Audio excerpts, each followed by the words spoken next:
Merci beaucoup d'être ici ce soir.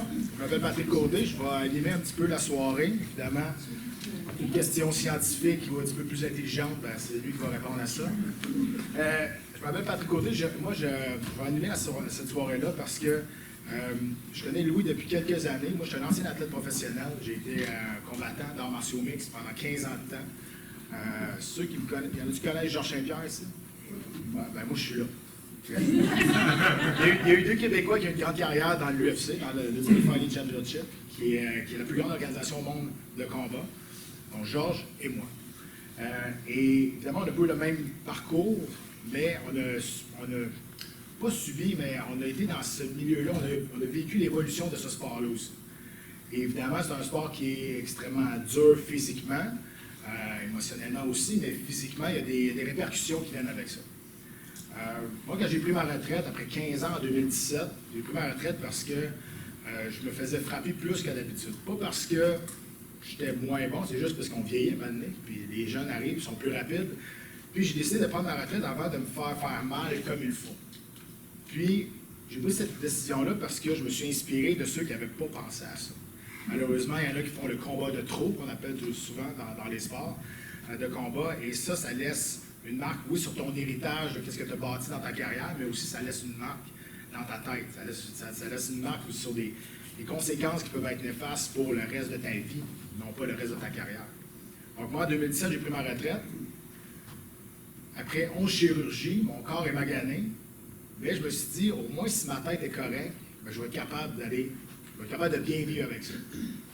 Fait que je cherchais un petit peu comment savoir ça, justement, comment je pouvais voir si j'avais eu des symptômes post-commotion, parce qu'en 15 ans de carrière, moi, je ne me suis jamais fait passer le KO. Il faut applaudir. Je me suis jamais fait passer le KO. En vie de tous les jours, ça ne donne pas grand-chose, mais dans ma carrière, moi, j'avais une bonne capacité d'encaisser des coups. Donc, dans mon sport, c'était bien pris, c'était bien vu. Mais ça ne veut pas dire que j'ai jamais eu de commotion cérébrale. J'ai eu, oui, 15 ans de carrière, mais 15 ans de coups de poing sur la tête aussi. Il n'y a pas juste les combats, j'ai 37 combats, mais il y a eu des années d'entraînement aussi avec ça.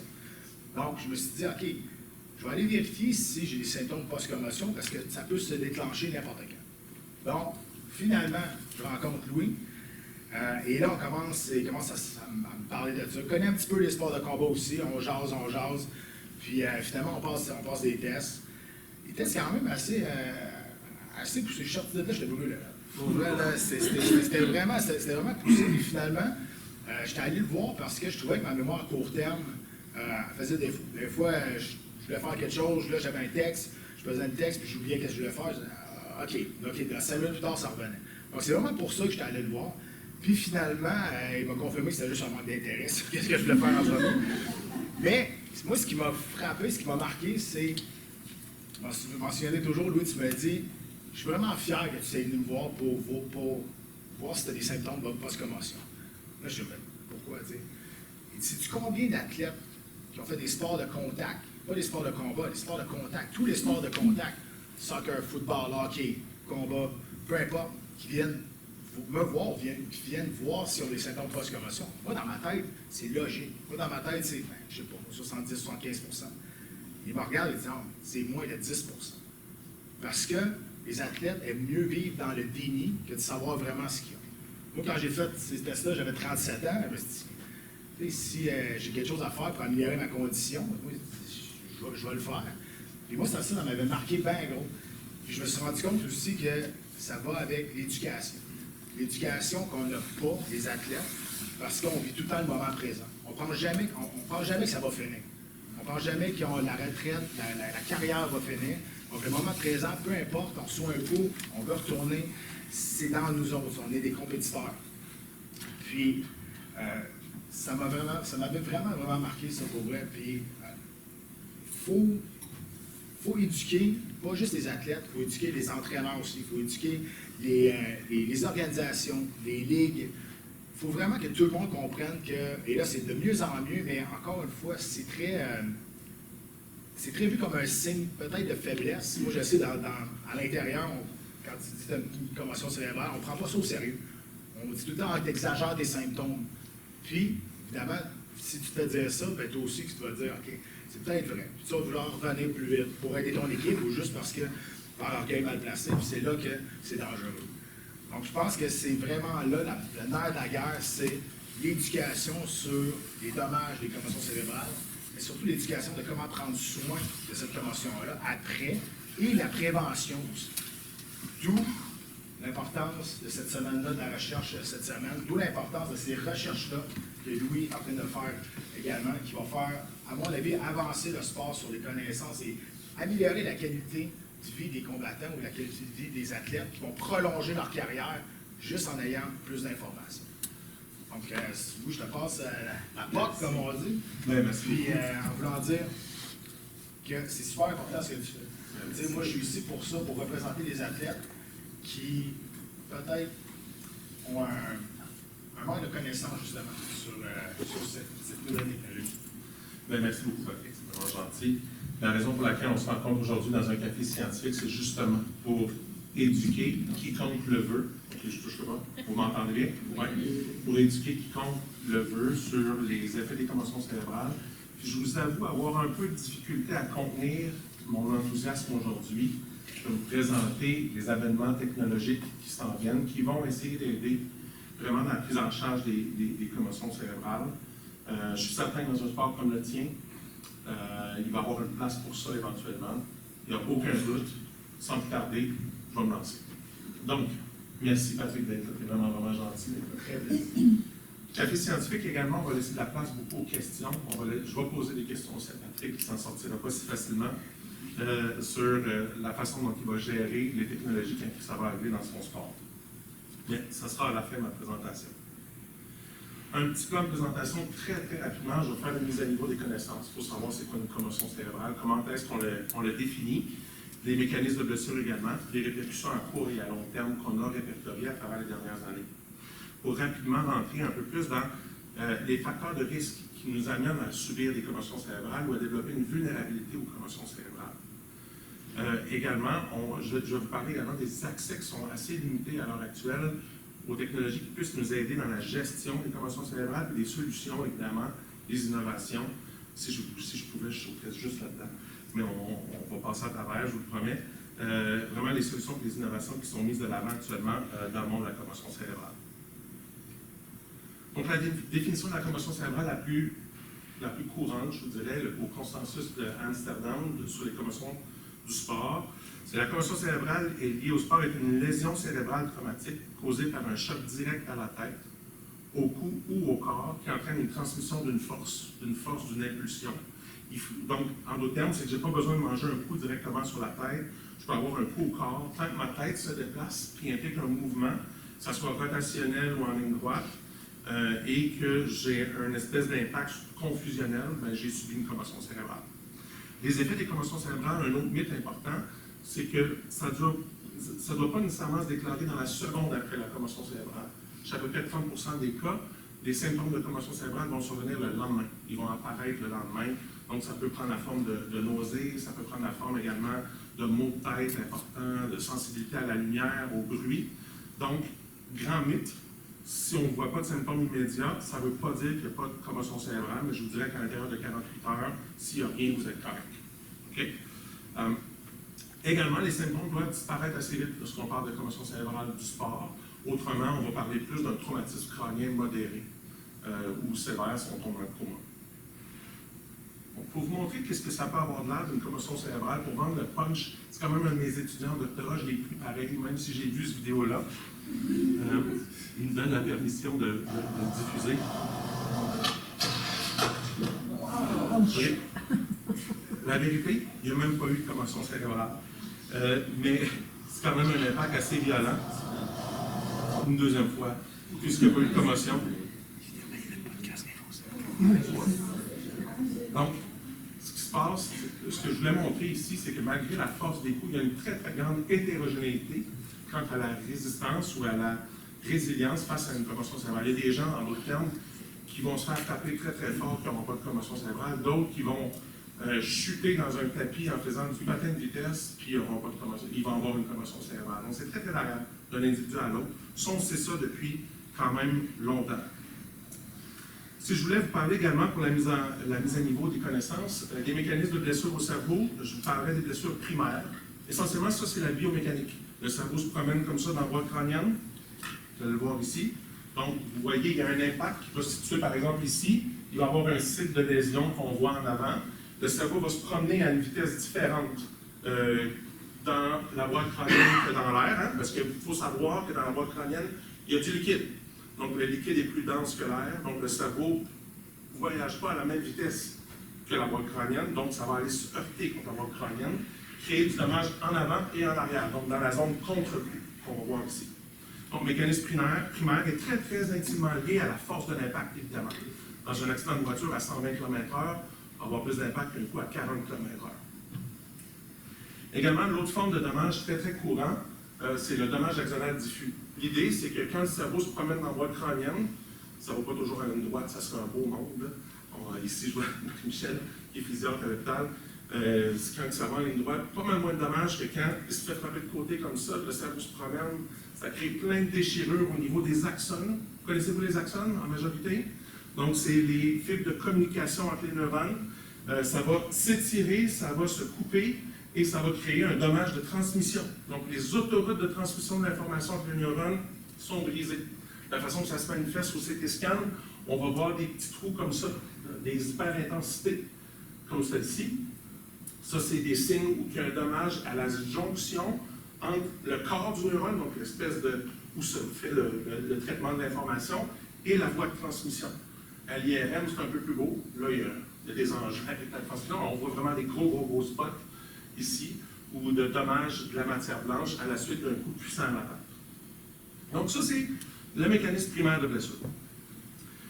Maintenant, le mécanisme secondaire de blessure, c'est lorsqu'on parle de la pathophysiologie aiguë de la commotion cérébrale. Je ne vous apprendrai pas tout ça ici. Mais sachez que lorsqu'on a un coup à la tête assez puissant, c'est l'ensemble des facteurs ici de réponse. Je ne sais pas si vous savez ça, Patrick, mais il s'en passe pas mal de choses dans le cerveau.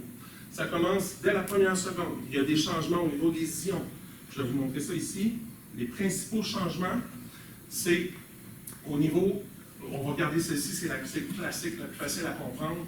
On va voir une augmentation des niveaux de calcium à l'extérieur des neurones qu'on peut aller mesurer. Cette augmentation du calcium-là coïncide avec une augmentation du glutamate. Le glutamate, c'est le neurotransmetteur excitateur principal. Il y en a partout dans le cerveau. Quand il y a une augmentation du pic de glutamate, malheureusement, le cerveau l'interprète comme « oh, il y a une crise ». Okay? Ça crée ce qu'on appelle l'apoptose. L'apoptose, c'est la mort programmée des neurones.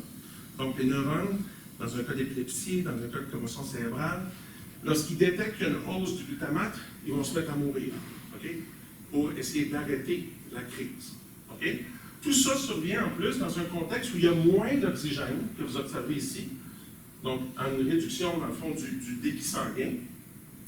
Et quand les pompes ioniques des neurones, je vous explique ça, là, parce que je pense que c'est compréhensible. Les pompes vont prendre beaucoup d'énergie pour essayer de restaurer l'influx de calcium puis l'exflux de potassium ici. OK?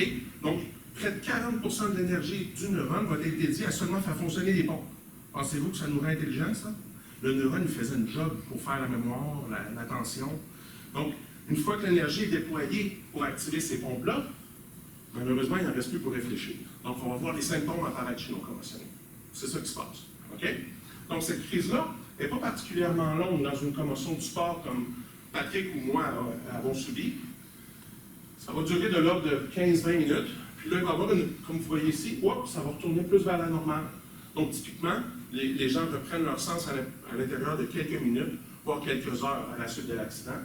Après ça, on se demande, wow, qu'est-ce qui vient de se passer? On a perdu un bout. Mais on se remet quand même assez rapidement. Donc, l'effet des commotions cérébrales, ça fait quand même un bon bout de temps qu'on étudie ça. Jusqu'en 2002, je vous dirais historiquement, on voyait une espèce de paradoxe dans la littérature scientifique. Où d'une part, on voyait que les effets des commotions cérébrales étaient transitoires. Dans la littérature, on disait 2-3 jours, tu reviens au jeu, tu es correct, pas de problème, tout va bien. Ça déroule tout seul, dis-toi, c'est bien. Je ne savais pas. Il y a également une absence de symptômes. Donc, les symptômes, typiquement, chez un jeune de 20 quelques années, vont disparaître à l'intérieur de 10 jours.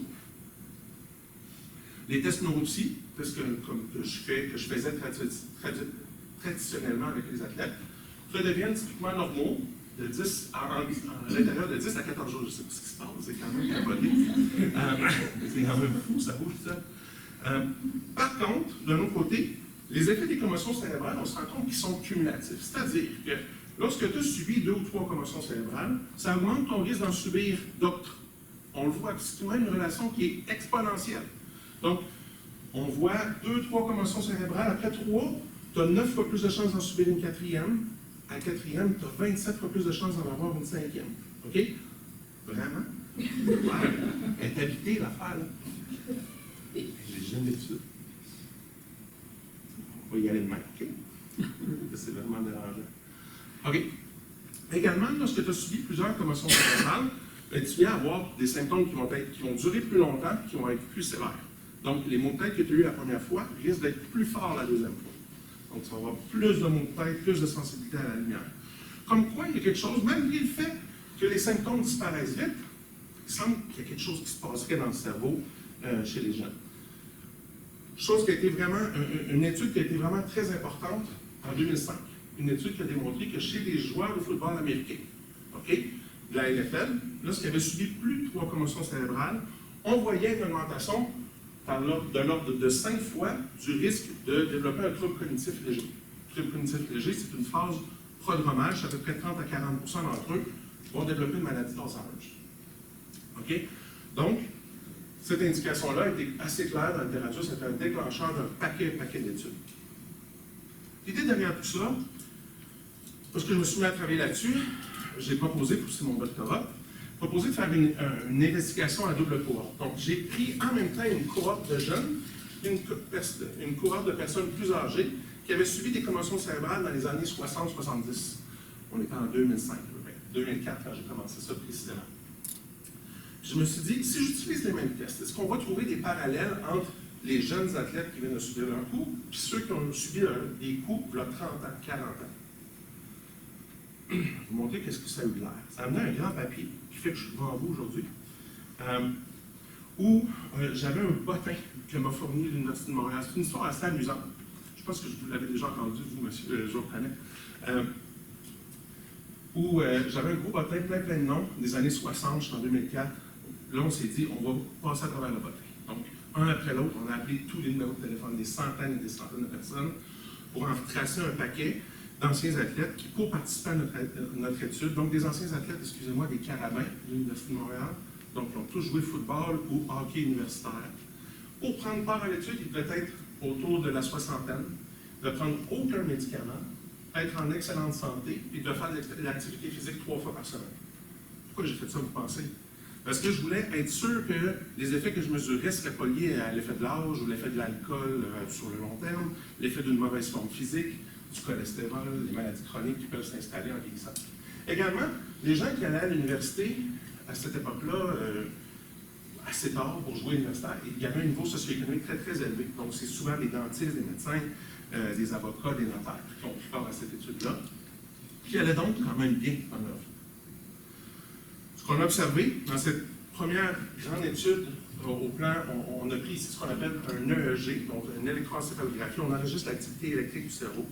Ce qu'on trouve rapidement chez le jeune, c'est qu'on voit dans la ligne noire, sur la ligne noire ici, on voit le déploiement du nombre d'attention. Donc, quand elle est haute, ça veut dire que tu es capable de vraiment porter attention. OK? Versus le pointillé, que vous voyez, le petit pointillé ici, c'est des athlètes qui ont subi plusieurs commotions cérébrales. Donc, c'est ça. Donc, vous voyez l'amplitude ici. Si je la transpose, j'ai fait le même protocole. Là, j'ai besoin d'avoir l'animation. On va réveiller la bête. OK? Donc, ça, c'est le niveau d'amplitude. Pourquoi est-ce qu'il est différent? Évidemment, parce que c'est lié au vieillissement. Tout simplement, le fait de vieillir va diminuer les capacités attentionnelles. Laissez-moi vous dire, c'est vrai.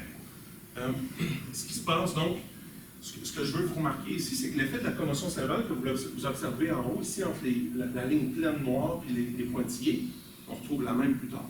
Donc, ce n'est pas seulement l'effet de l'âge, c'est une transposition presque égale de la différence qui est causée par la commotion cérébrale ici. OK. Après avoir publié ce papier-là, je me suis intéressé à savoir Qu'est-ce qui se passe dans le cerveau au plan structurel avec un IRM? On va commencer cette affaire-là, on va faire l'IRM. Donc, ce qu'on voit ici, c'est, cette étude-là, c'est quand même quelque chose. Hein. On était sur les lignes de côté pendant des années où on attendait juste qu'il y ait un gars qui ait une commotion cérébrale pour le prendre par la main et l'emmener dans un IRM. Okay? À l'époque, on ne testait pas trop loin, on allait à un institut de gériatrie à 10 minutes. On avait du temps réservé, on dépensait de l'argent pour rien, c'était effrayant. Ça coûte 500$, puis 9 fois sur 10, on ne l'utilisait pas. Imaginez. Ça allait pas bien dans ma tête dans ce temps-là. Ben, on regardait les effets très, très, très aigus, puis 6 mois plus tard d'avoir eu des commotions cérébrales, puis on marquait vraiment, ce que vous voyez ici en jaune, c'est des petites régions du cerveau qui peuvent avoir des petites différences discrètes au cerveau. Ceci dit, ce que vous voyez ici, c'est chez les anciens athlètes sexagénaires, ceux qui étaient rendus dans la soixantaine. Donc, on est parti d'avoir un dommage de matière blanche qui ressemble à ça. Donc, où là, il va y avoir une atteinte de l'intégrité de la matière blanche, puis n'oubliez pas que c'est chez des gens qui allaient vraiment, vraiment bien. OK? Et l'autre affaire, c'est que les régions que vous voyez ici en bleu ou en rouge sont les régions où on trouvait un corrélat entre les changements de la matière blanche puis la performance au test neuropsy. En d'autres termes, ces gens-là avaient une moins bonne mémoire, puis ça corrélait avec les atteintes de la matière blanche. Ensuite, ce qu'on a fait, on est allé étudier vraiment, encore une fois, chez les jeunes, on ne trouvait absolument rien en matière grise, donc tout ce qui est les neurones, vraiment le corps cellulaire.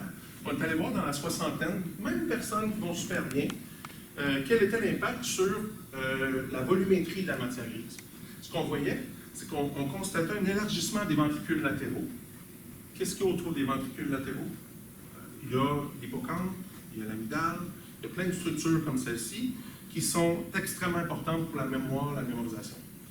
Également, ce qu'on marquait chez les personnes encore dans la soixantaine, on marquait un amincissement. Dans les régions, tout ce que vous voyez en bleu ici, on voyait un amincissement de ces régions-là qui corrélait en plus avec la performance au test de mémoire. Donc, cortex plus mince, ça veut dire qu'il y a une perte de neurones chez des gens qui allaient très bien, mais qui étaient rendus dans la soixantaine et qui avaient subi des commotions cérébrales il y a 30 ans. Comme quoi, avoir des commotions cérébrales, malheureusement, ça reste. Ça a un impact qui est persistant. Et il faut dire que dans ce groupe-là, c'est important de savoir qu'il y avait en moyenne 3 commotions cérébrales chacun. Okay? Ce n'étaient pas des gens qui avaient subi une commotion cérébrale, je ne pouvais pas les garder. Ça n'a pas de sens de se baser sur un témoignage de 40 ans sur une commotion. Le gars, il fallait qu'il me dise « Ah, j'étais knocké, ben raide, j'étais couché à terre. » Là, je le prenais, t'sais, parce que je voulais être sûr qu'il y avait vraiment eu une commotion cérébrale. OK. Autre étude, ça, c'est pas nous qui l'avons fait, elle vient d'être publiée. Une étude sur les effets sur la neuroinflammation. Ça, c'est en tomographie par émission positron. On va aller regarder 17 ans après la fin d'une carrière dans le football de la NFL. Donc, la NFL, ce qui est particulier, c'est que les gars, on joue au football à partir de l'âge de 5 ans, full contact, jusqu'à des fois 37, 38 ans. Okay? Donc, c'est beaucoup de contact. On parle typiquement de 120 à 130 000 coups de 20G et plus dans leur carrière. C'est énorme. Ce que vous observez ici en rouge, c'est une augmentation de l'inflammation. L'inflammation, ce n'est pas une chose qu'on veut dans le cerveau. Hein? C'est associé à toutes sortes de pathologies neurodégénératives dans le cerveau. Donc, ce que vous voyez en rouge, c'est le pattern chez des joueurs, des anciens joueurs de football de la NFL. Dans une étude qu'on a réalisée maintenant, j'achève sur les études sur les effets à long terme, j'imagine que je vous ai fait juste à cette heure. On vient de réaliser une étude sur la différence d'âge du cerveau par rapport à une gang de cerveaux, de 11 000 cerveaux qu'on a pris, puis qu'on allait à parier avec nos sujets au mois près. Okay? Donc, on regarde l'âge 0 ici, c'est l'âge chronologique. Donc, si vous avez, quand vous venez au laboratoire, vous avez 45 ans, 3 mois, bien, on va vous matcher avec un paquet de monde qui ont 45 ans, 3 mois. On va regarder l'âge de votre cerveau par rapport à tous ceux que j'ai dans mon échantillon qui ont 45 ans, 3 mois. OK? Donc, un vieillissement prématuré du cerveau, le premier facteur de risque dans le développement de maladies du cerveau, vous pensez que c'est quoi? Ben, c'est l'âge. OK? Donc, le vieillissement du cerveau, c'est très important pour la santé du cerveau à long terme. Ce qu'on observe, c'est que chez les athlètes, même ceux qui ont subi des commotions cérébrales, vous allez voir, il y a des bonnes nouvelles là-dedans. Patrick, écoute bien celle-là. Chez ceux qui n'ont pas de symptômes, okay? Donc les post-concussion symptoms négatifs, ceux qui n'ont pas de symptômes, on se rend compte que leur âge du cerveau par rapport à la norme, là, c'est des centaines de cerveaux qui ont exactement le même âge qu'eux, est à peu près de 4 ans plus jeune. Ce que ça nous montre, c'est que faire du sport toute sa vie, longtemps, ben c'est des gars, là, c'est des anciens professionnels de football, de hockey, plein de joueurs des Canadiens dans cet échantillon-là. Leur cerveau est moins vieux qu'il devrait l'être. Moi, t'as dit de bonnes nouvelles. OK? Ceci dit, ceux qui gardent des symptômes toute leur vie, quand Patrick tantôt parlait de le combat de trop, puis garder des symptômes, garder des symptômes à long terme, on se rend compte que ça augmente l'âge du cerveau de l'ordre de 2 ans. Mais la différence entre 4 et plus 2, c'est pas super bon. C'est 6 ans de différence de vie de cerveau, basé sur le fait qu'on a peut-être arrêté un combat trop tard. Donc, les conclusions partielles, c'est pas la fin du slide, inquiétez-vous pas. Je vais arriver dans ce qui me tente le plus aujourd'hui de vous parler. C'est que les effets délétères des commotions cérébrales sont surtout associés à leur accumulation. Une commotion cérébrale, c'est pas un drame. On se calme, ça va. Les gens, typiquement, ils s'en sortent bien. Et également, les effets délétères sont surtout perceptibles lorsque combinés aux effets du vieillissement. Et ce qu'on se rend compte, c'est à travers les cinquantaines d'études qu'on aura fait maintenant, c'est qu'on a une fenêtre thérapeutique de 30 ans. Oui, les effets perdurent, mais ça nous donne un moment d'action qui est très, très clair. On peut agir plutôt que laisser aller les choses. Puis on arrive à 60 ans, on aurait donc dû intervenir. On aurait donc dû faire quelque chose pour ce cerveau-là. Donc, on a identifié cette opportunité-là d'intervenir. Maintenant, quelles vont être les 20 prochaines, fort probablement les dernières années dans ma carrière de chercheur? C'est ce que je vais vous parler aujourd'hui. C'est d'ajouter une corde à mon arc. C'est que depuis que j'ai 21 ans, donc ça fait 23 ans de ça, j'étudie les commotions cérébrales une fois qu'il est trop tard. Essentiellement, quand la commotion cérébrale a eu lieu. Qu'est-ce que je peux faire vraiment, à part que de remarquer sur un IRM, oh, tu as du dommage ici. Tout le temps des super bonnes nouvelles, là, très agréables. Moi, ce qui m'intéresse plus, c'est d'essayer de comprendre comment est-ce qu'on peut savoir si un athlète est prédisposé à avoir des commotions cérébrales. Comment est-ce qu'on peut les prévenir, ces commotions cérébrales-là, également? Donc, première chose, c'est que je me suis tourné vers les facteurs de risque. Les facteurs de risque, on en connaît plein. L'âge, évidemment, est un facteur de risque. Lorsqu'on subit une commotion cérébrale à 60 ans versus à 21, c'est pas la même chose. Quand on en a une à 4 ans, c'est à 6 ans, mettons, c'est bien pire que lorsqu'on en a une à 21. Le jeune âge est un facteur de mauvais pronostic, comme de 70 ans également. Le nombre de commotions cérébrales antérieures, ça, je vous ai prouvé tout ça, évidemment. Également, les femmes semblent être plus à risque d'avoir des symptômes persistants des commotions cérébrales et sont plus à risque. Également, un paquet de facteurs comme ceux-ci, les antécédents psychiatriques, neurologiques, les troubles d'apprentissage, puis les troubles de la personnalité également, sont des facteurs de risque de développer des symptômes à la suite des commotions cérébrales. Mais tout ça, malheureusement, lorsque je regarde les études, qu'on combine tous ces facteurs de risque-là, c'est nettement incomplet. Il reste une grande part d'inconnu dans ce qui pourrait expliquer la vulnérabilité ou la prédisposition d'un athlète à avoir des commotions cérébrales. Donc, l'objectif maintenant, c'est plutôt de prévenir plutôt que de réagir. Comment est-ce qu'on fait ça? Évidemment, c'est basé sur la première chose que j'ai faite en recherche de ma vie. On a publié ça en 2005. Première chose quand j'étais au doctorat en 2003. Où j'ai pris toutes les stats de la Ligue nationale, on a eu accès à ça, un chercheur américain, évidemment, ça ne vient pas au Canada, ces stats-là, laissez-moi vous le dire, j'ai essayé 1000 fois. On a tout screené, on a fait des stats avancées pour voir, est-ce qu'il y a un prédicteur dans toutes ces stats-là qui pourrait nous dire, qui pourrait prédire la résurgence d'une commotion cérébrale, le risque de commotion cérébrale. Puis parmi toutes les stats, la seule chose qu'on a trouvée, c'est le nombre de minutes de jouer dans un match. Pas dans une saison, pas dans les 4 dernières semaines, dans le match. Quand tu joues beaucoup de minutes, là, vous allez dire, ben oui, mais évidemment, t'es plus sur la glace, t'as plus de risque d'avoir de commotion. Non, on a contrôlé tout ça aussi. C'est pas juste une question de minutes en tant que telle jouer, mais c'est plus... parce que si je regarde toutes les minutes que les athlètes jouent dans la saison, on voit aucun lien. C'est vraiment une question... Et de là a émergé, j'avais 23 ans, la première hypothèse de ma vie. Est-ce que ça se peut qu'il y ait une fatigue physiologique qui peut représenter un risque de commotion cérébrale? Je voulais être interpellé là-dessus. Parce que comme combattant, la fatigue, vous la vivez, c'est capoté, là, vous donnez tout ce que vous avez. est-ce que tu sentais des fois que tu devenais un peu plus fragile au risque d'avoir une commotion cérébrale? Ben, c'est sûr, quand tu es fatigué, tes réflexes sont moins aiguisés. Donc, Ouais. c'est sûr que tu es plus porté à peut-être couper les coins ronds aussi, puis Ouais. moins te protéger. Oui. Donc, c'est sûr, c'est vrai que la fatigue, à mon avis, est un facteur important aussi de blessures à long terme, surtout des blessures à la tête, parce que tu as moins de réflexes, tu es moins arrivé, tu vois moins des coups, tu vois moins l'autre qui va venir te plaquer, tu te places d'une moins bonne façon parce que justement, tu es moins aiguisé, parce que tu es fatigué, tu veux juste aller t'asseoir et te reposer. Pour moi, c'est sûr que ça fait du sens. Absolument. Là, tu nous amènes vers le facteur où l'athlète est moins sharp mentalement. OK? Mais ce que je veux vous dire, tu sais, aussi, en plus de ça, c'est aussi le fait que si tes jambes sont fatiguées, là, vous êtes d'accord avec moi que c'est le même sang qui circule dans les jambes que dans le cerveau? À la base, ça circule. C'est une pompe ici qui ne fait plus la job. Ton battement cardiaque augmente à 190, 200, même dans votre sport, j'ai vu ça. Les gars, ils se peuvent plus. Là, on s'entend, c'est mal oxygéné, l'échange oxy-déoxy de CO2O2 se fait mal. Les neurones, là, s'ils ont un coup puissant pendant cette période-là, là, pensez-vous que ça va bien aller? Aussi bien qu'en début de combat, première seconde, on reçoit un coup de pied en arrière de la tête. Moi, je pense que le coup de pied en arrière de la tête, dans le cas de ton sport, le gros plaqué, il pourrait avoir un plus gros impact s'il survient lorsqu'on est fatigué. Ça, c'était mon hypothèse en 2003, qui nous a emmené 20 ans plus tard à faire la recherche que je vais vous montrer aujourd'hui. Donc, des fois, on a nos meilleures idées quand on est très, très jeune et très immature. Ça arrive pas souvent, par contre. Donc, presque 20 ans plus tard, le projet de ma vie est né à partir d'une subvention de Fondation canadienne pour l'innovation de 6,7 millions pour créer ce que je vais vous montrer à l'instant.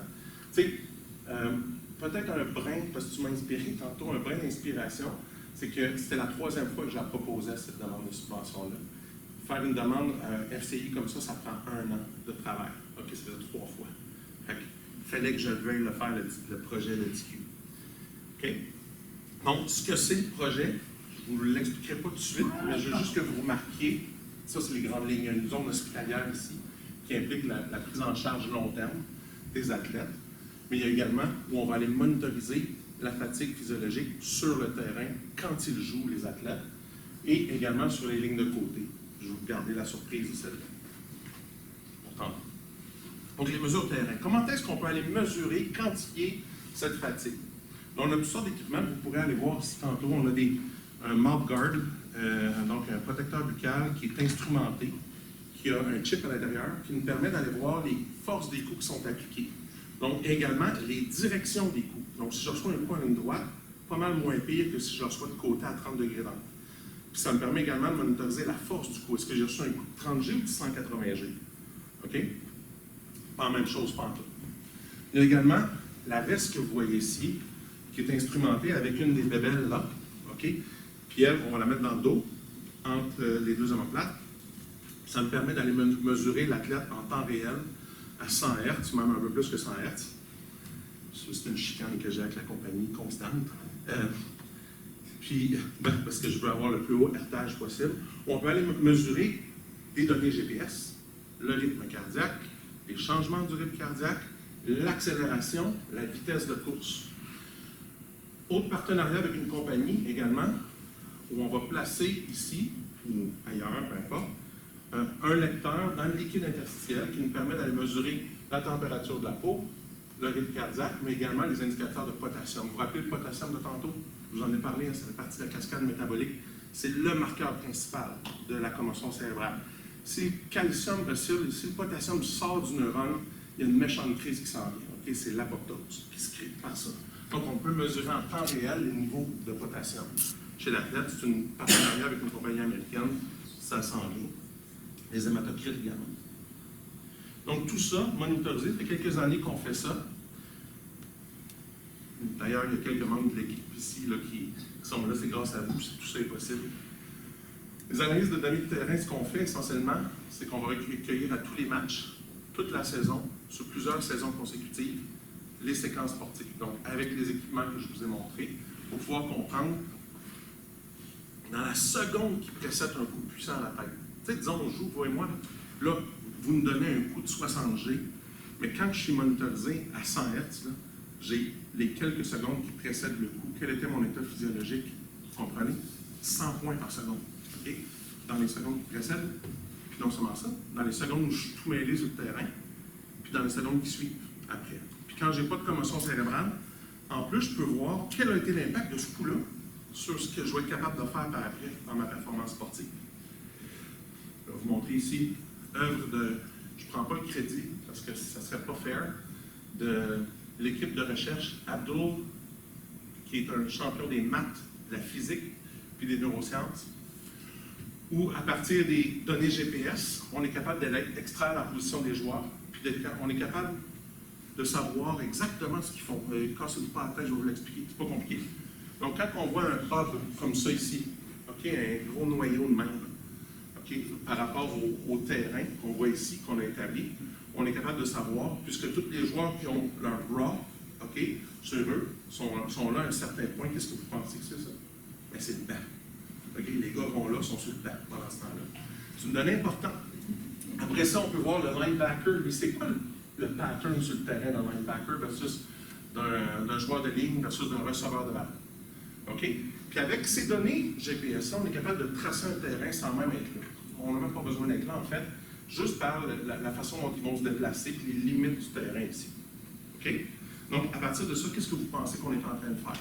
Donc, ces données à 100 Hz-là, on est capable de savoir la position sans même avoir de caméra. On va pouvoir faire de l'intelligence artificielle sur les données. Hein? Des données, des millions de points de données qu'on obtient à tous les matchs. Donc, on est capable, en plus, d'extraire des données de jeu en jeu aussi. Vous voyez ici les petites boules qui bougent. Ça, c'est des joueurs qui se promènent sur le terrain. Donc, quand je vois des joueurs qui bougent, 1, 2, 3 personnes bougent, tout le monde bouge, qu'est-ce que vous pensez qu'ils viennent de partir?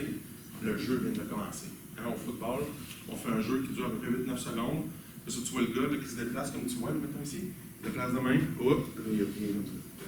Qu'est-ce que ça veut dire? C'est que le jeu est terminé. Il revient à sa position, puis il repart. Vous comprenez?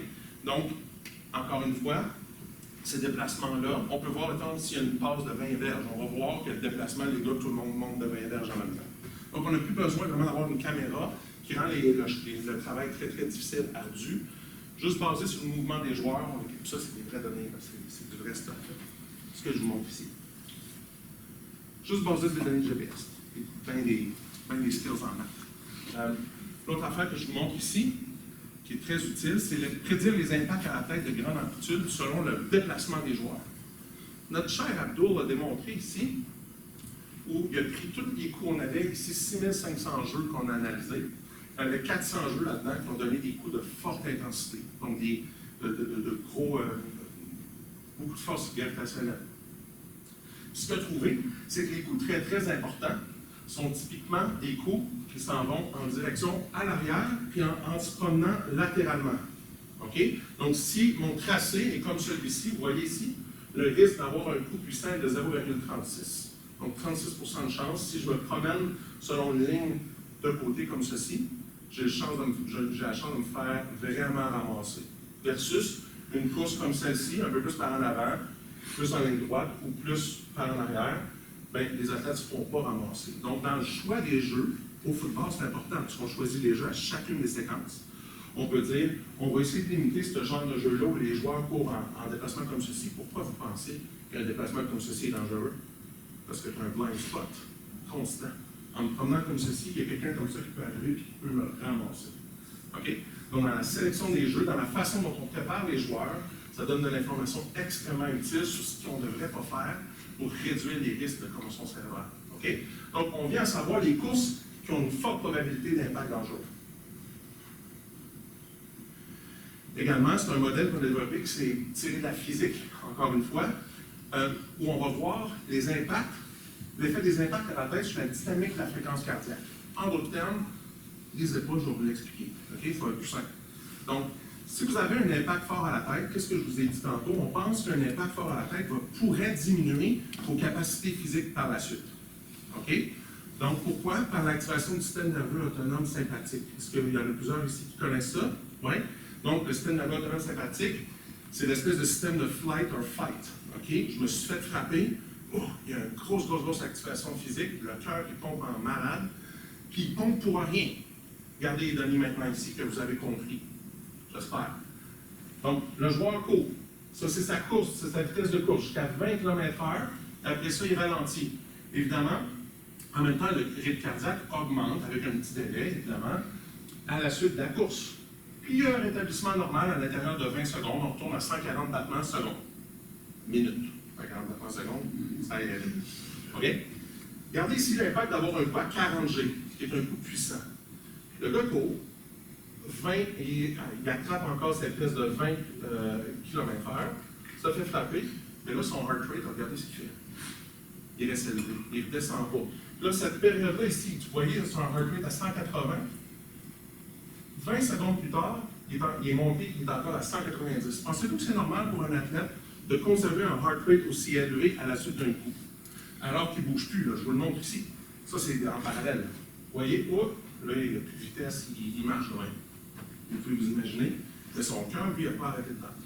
Le problème dans le sport, vous allez voir pourquoi je fais ça maintenant, c'est que l'athlète, pensez-vous qu'il continue de jouer ou s'en va sur le banc quand ça arrive, ça, si on ne suit pas les données? Il continue de jouer. Il retourne sur le jeu. Son cœur va à 190. Pensez-vous qu'il va courir vite si son cœur va à 190? Peut-être le premier jour, oui. Le deuxième, le troisième, le quatrième, le cinquième, le sixième après, mais non. Donc, ça va avoir un impact majeur sur sa vitesse de course. Et ce que vous allez voir par après, ça, c'est la donnée la plus importante. Regardez ici. On trouve ici, on vient quantifier le risque de choc à la tête en fonction de l'état physiologique. Donc, ce que je vous montre ici, c'est que si ton cœur va hyper vite et que tu es lent, 5 km/h, tu as des risques de te faire tuer. Regardez, vous voyez, tous les points rouges, c'est les gros impacts. Plus le rond est gros, plus tu t'es fait glisser, plus tu avais de force de G. OK? Donc, essentiellement, tu te fais ramasser solide seulement dans la condition où ton cœur il va super vite, puis que tu cours à 5 km/h.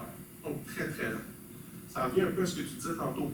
Non seulement tu deviens une espèce de cible ambulante lente, mais en plus, tu ne le vois pas venir parce que tu n'es pas tout là. La fatigue physique qui est causée par l'augmentation de rythme cardiaque a un impact majeur sur ta capacité à éviter des coups. Excusez-moi. Donc, dans ton sport, on peut s'imaginer, hein, j'imagine que tu le vois toi aussi, le round, il dure des fois 5 minutes. C'est pas le pro, là. Puis, dans les 30-40 dernières secondes, tu sais, si tu te fais frapper à ce moment-là, parce que tu es moins vigilant, tu connais le heart rate, mais au moins tu peux t'assurer que l'athlète est capable de durer 5 minutes au complet, ou mieux gérer son énergie. Est-ce que vous me suivez? Donc, la ronde dure 5 minutes. Si tu n'es pas capable d'aller dans le ring, puis de t'offrir un 5 minutes à pleine intensité, bien, vas-y pas, parce que tu vas te faire défoncer, comme vous le voyez ici. Vous comprenez tout ça?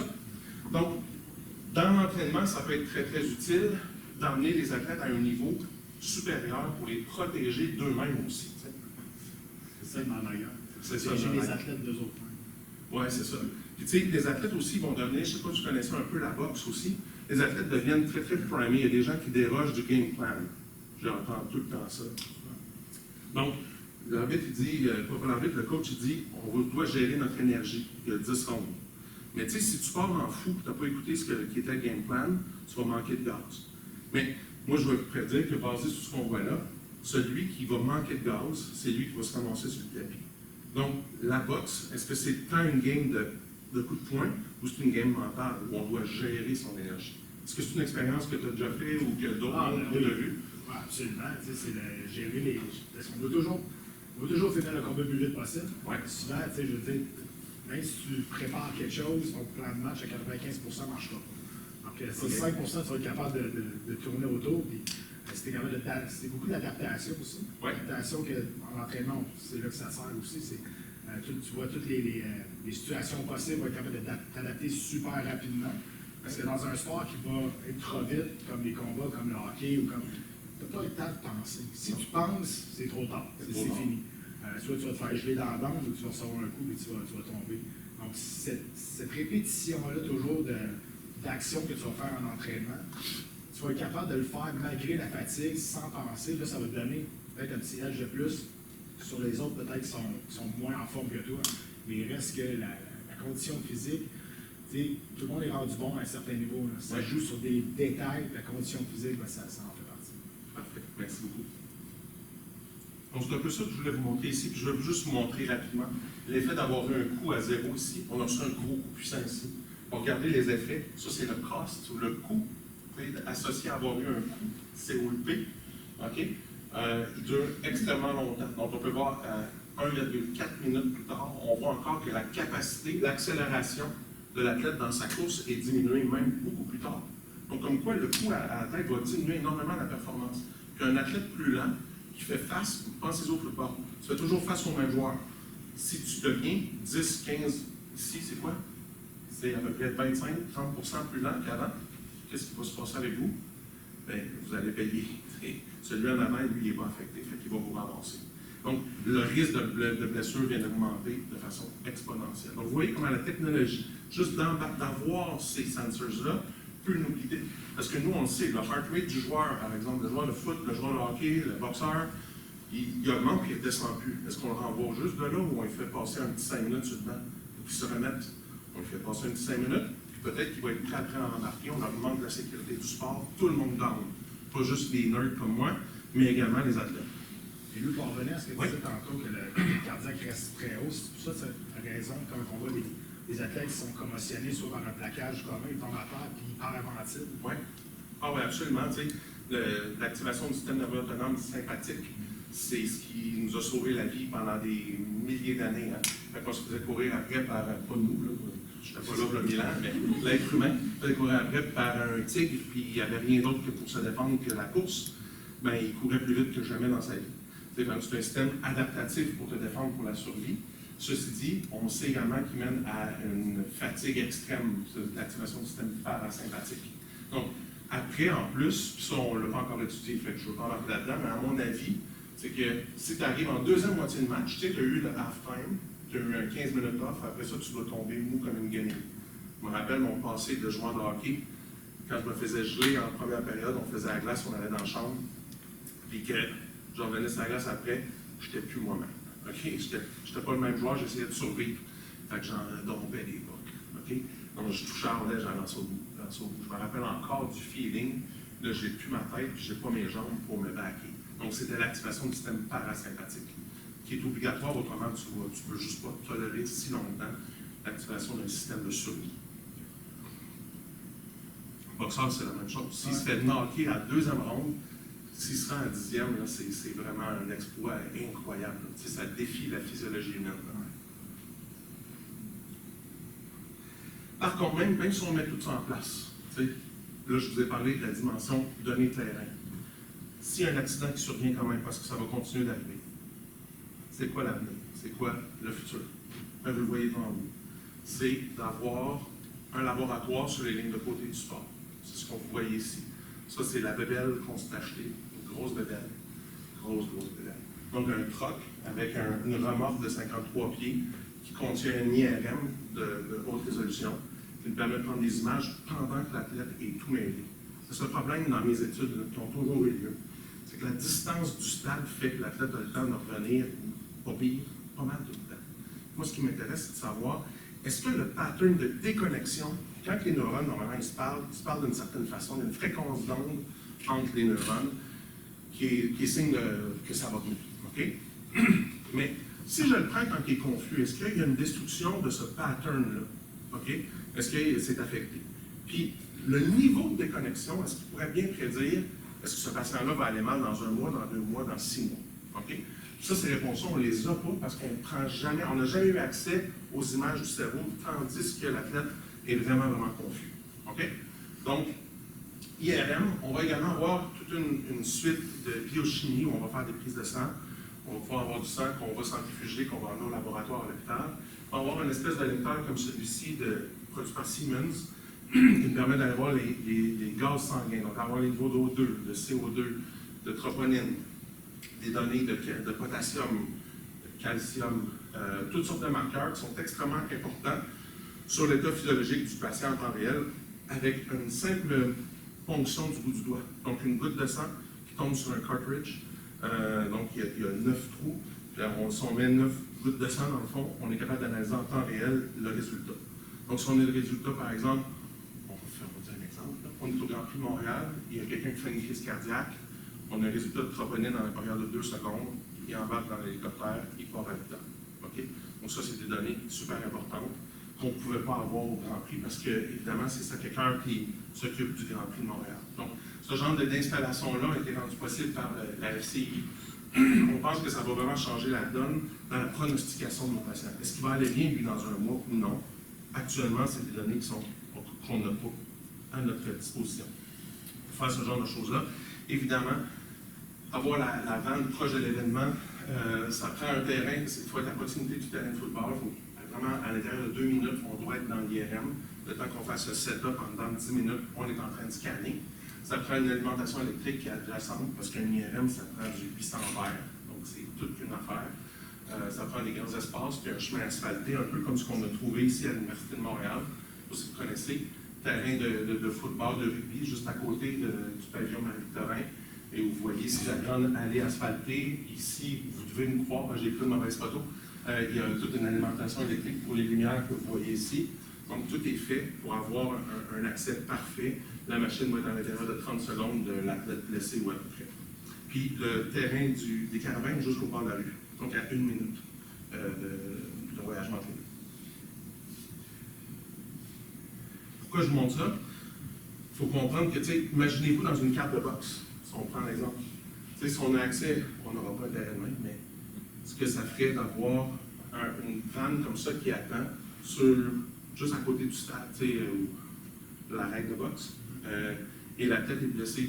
Vous avez peut-être connu le cas d'Adonis Stevenson, peut-être, là, quelques années, qui avait été à Québec, ça peut passer dans notre rayon à nous autres, donc qui avait passé beaucoup de temps dans la chambre avant de partir, s'était effondré, est arrivé à l'hôpital Enfant Jésus, l'autre hôpital de Troma à Québec. Ça allait vraiment pas bien, puis il y a des séquelles permanentes qui tirent de ça, évidemment.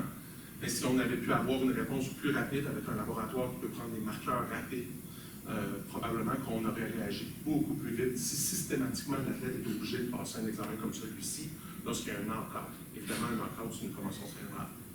On l'aurait vu tout de suite qu'il y avait du sang qui s'écoulait dans sa tête.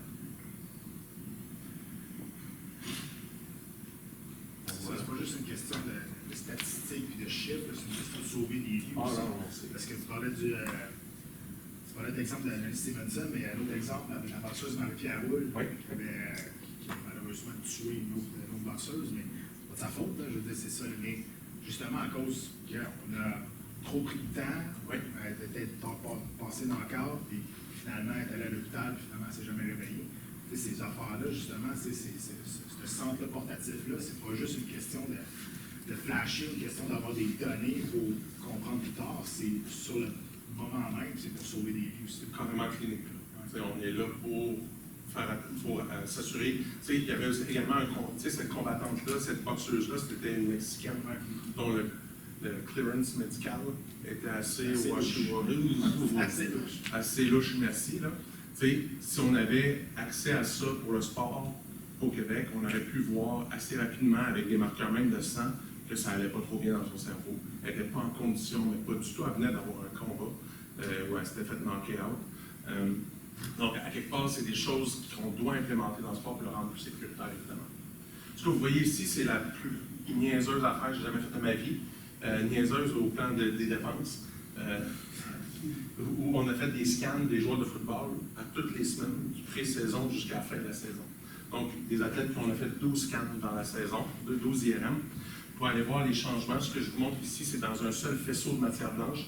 Les niveaux de free water, c'est de l'eau circulante à l'extérieur des cellules, où on va voir des variations très importantes au niveau de la quantité d'eau qu'on retrouve chez les mêmes athlètes à travers leurs 12 semaines. Si on prend, mettons, le tracé ici, que vous voyez comme ça c'est à gauche, ça c'est à droite.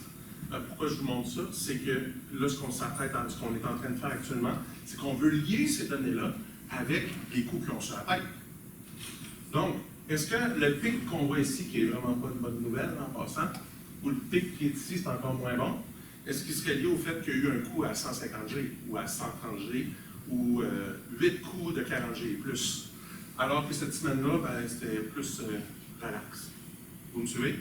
Donc, c'était une semaine facile. Ça, c'est le genre d'analyse qu'on est en train de faire actuellement, qui implique l'imagerie et de la physique. Donc, vous voyez, données terrain combinées avec des données sideline, ça amène à quelque chose de vraiment super pertinent. Ces IRM-là étaient faits tout de suite après le match, puis avant le match. Les gens qui ont fait ça, c'est fou, là. T'sais. Moi, j'étais fou de payer pour ça, mais il y a des gens qui travaillaient jusqu'à 2 h du matin pour annoncer ça, après les matchs au football. Maintenant, les données, c'est quoi l'effet d'une saison de football? Y a-t-il des joueurs de football ici? OK, on va pas s'en parler. Donc, une saison de football sans commotion cérébrale, j'achève, Patrick, je te promets. Pas de commotion, mais ce que vous voyez ici, ce sont des régions où il y a un changement au niveau de la matière blanche, encore dans la même structure de faisceau supérieur latéral, qui est responsable de la communication des aires cognitives. OK? Vraiment à droite, là, c'est un cerveau inversé en IRM, c'est à droite. OK? On va le retrouver. Donc, on voit qu'une saison de football sans commotion cérébrale, ça n'a pas le plus grand impact, mais quand même, ça a des effets qui perdurent. Ces IRM-là étaient faits 2 semaines après avoir arrêté la saison. Donc, il y a quelque chose qui restait au niveau de l'intégrité de la matière blanche. Lorsqu'on est allé voir avec une autre super métrique où on regarde chacun des petits brins. Vous avez déjà vu des fils d'électricité avec des petits brins? Tu sais, là, quand on les roule là, comme des nonos là, autour de notre... C'est la même chose, hein? Les fils de matière blanche, c'est ça. C'est des petits brins. Puis on regarde au niveau des impacts. On voit qu'il va y avoir vraiment dans la même région une autre métrique complètement séparée. Ce que vous voyez en rouge, c'est des zones qui ont eu un changement associé à la saison de football. Et enfin, pour ceux qui se demandent c'est quoi la différence entre les sports, l'âge du cerveau en fonction des sports. Donc, pour les futurs papas, maman, quel sport qu'on veut faire aux enfants? On voit ici le gagnant, c'est soccer. Donc, moins 4 ans. Bien que les coups sont beaucoup moins puissants à la tête que dans le football à 160 G. On regarde ici les effets du football, c'est plus 1 an et demi. Pré-saison, post-saison. OK? Donc, l'effet d'une saison, une petite augmentation de l'âge du cerveau. Un petit peu plus, par contre, que l'âge réel, c'est 3 mois de saison de football. On voit que le rugby, lui, pas mal équivalent de son groupe d'âge, vous vous rappelez? Tu sais, c'est 11 de cerveau, à peu près pareil. On regarde ici, ça, c'est des universitaires, mais qui ne font pas de sport. Donc, c'est bon d'aller à l'école pour l'âge du cerveau. Puis ça, c'est ceux qui vont à l'école, puis c'est des joueurs de soccer, on va à moins 4 ans. Ce qui est toujours une bonne chose. Plus notre cerveau est jeune, plus il est en santé. C'est ce que ça montre. Dernière chose que je voulais vous parler, c'est de la spectroscopie, proche infrarouge fonctionnelle. Très intéressant parce que ça nous permet d'aller regarder ce qui se passe dans le cerveau lorsqu'on fait des tâches cognitives. Donc, notre athlète, il rentre dans notre van, dans notre remorque. On le teste. Très rapidement, on fait un setup comme ça. Non, Amélie, on ne l'a pas encore, je travaille là-dessus. Donc, c'est ça. On peut aller voir rapidement les changements au niveau de l'oxygène dans le cerveau lorsque je fais faire des tâches cognitives. S'il n'y a pas d'oxygène qui se rend dans une région, ça veut dire qu'on va moins bien déployer cette tâche-là. C'est très utile également, la NIRS, parce que ça nous permet de détecter un segment intracrânien. Donc, pour le fameux Grand Prix où quelqu'un saigne dans sa tête, ben, on peut aller rapidement voir. Avec ceci, en 10 minutes, on a une idée, wow, il y a un segment, on l'envoie par hélicoptère rapidement, versus faire un IRM qui est plus long et qui est moins bon pour détecter du sang aussi. Ce qui est écœurant aussi de cette technique-là, ce qui est vraiment bien, c'est que c'est portable, tu peux bouger. Donc, nos athlètes, là, lorsqu'ils ont des commotions cérébrales, sont très agités. Dans un IRM, le problème, là je vais tout dire que ce que j'ai acheté, qui a coûté des millions, est inutile. Mais essentiellement, un athlète qui vient d'avoir une commotion, il y en a plusieurs qui vont être très agités, qui vont bouger. Mais tu ne fais pas un IRM quand tu bouges. Ça ne vaut rien. On doit rester très immobile. Alors que la FNIRS, tu peux bouger dedans. C'est très abordable aussi, c'est un système à 100 000 $. Donc, ce n'est pas grand-chose. Des avantages, par contre, ça mesure seulement le cortex cérébral. Donc, on ne peut pas aller voir dans les zones un peu plus profondes du cerveau. Dans le contexte des commotions cérébrales, c'est moins un gros problème, parce qu'en soi, souvent, c'est juste le cortex qui va être affecté, puisque les forces, ce n'est pas de l'ordre d'un accident de voiture, par exemple. La précision est quand même limitée par le nombre de flashs de lumière que j'envoie sur le cerveau. Donc, ce n'est pas un IRMF, mais c'est rapide, tu peux bouger dedans. C'est un peu ça, j'espère que j'ai su, premièrement, je vais remercier tous ces gens-là. Moi, je suis rien, tu sais. Sincèrement, j'écris ça, je suis un idéateur, un idéaliste aussi. Mais c'est vraiment eux qui font la vraie job. J'espère que j'ai oublié personne. Je tiens à remercier également Siemens qui rend possible la journée d'aujourd'hui, puis tous les organismes subventionnaires qui supportent mes recherches maintenant depuis vraiment plusieurs années. Puis merci beaucoup d'être venu, de vous êtes déplacés aujourd'hui, c'est très apprécié.